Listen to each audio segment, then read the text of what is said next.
ಪ್ರಿಯರೇ, ಯೇಸು ಕ್ರಿಸ್ತನ ಪರಿಶುದ್ಧ ನಾಮದಲ್ಲಿ ವಂದನೆಗಳು.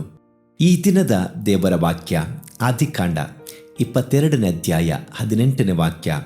ನೀನು ನನ್ನ ಮಾತನ್ನು ಕೇಳಿದ್ದರಿಂದ ಭೂಮಿಯ ಎಲ್ಲ ಜನಾಂಗಗಳಿಗೂ ನಿನ್ನ ಸಂತತಿಯ ಮೂಲಕ ಆಶೀರ್ವಾದ ಉಂಟಾಗುವುದು.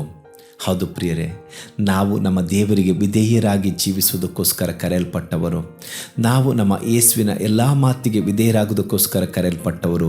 ಈ ದಿವಸ ನೀವು ದೇವರ ಮಾತಿಗೆ, ದೇವರ ವಾಕ್ಯಕ್ಕೆ ವಿಧೇಯರಾಗಿ ಜೀವಿಸುವುದಾದರೆ ದೇವರು ನಿಮ್ಮನ್ನು ಆಶೀರ್ವಾದಕರವಾಗಿ ಮಾಡುತ್ತಾನೆ, ನಿಮ್ಮ ಸಂತತಿಯನ್ನು ಆಶೀರ್ವದಿಸ್ತಾನೆ. ಪ್ರಿಯರೇ, ಈ ದಿವಸ ದೇವರ ಮಾತಿಗೆ, ದೇವರ ವಾಕ್ಯಕ್ಕೆ ವಿಧೇಯರಾಗಿ ಜೀವಿಸೋಣ. ನಾವುಗಳು ನಮ್ಮ ಸಂತತಿಗೆ, ನಮ್ಮ ಕುಟುಂಬಕ್ಕೆ, ನಮ್ಮ ದೇಶಕ್ಕೆ ಆಶೀರ್ವಾದಕರವಾಗಿ ಮಾರ್ಪಡುತ್ತೇವೆ.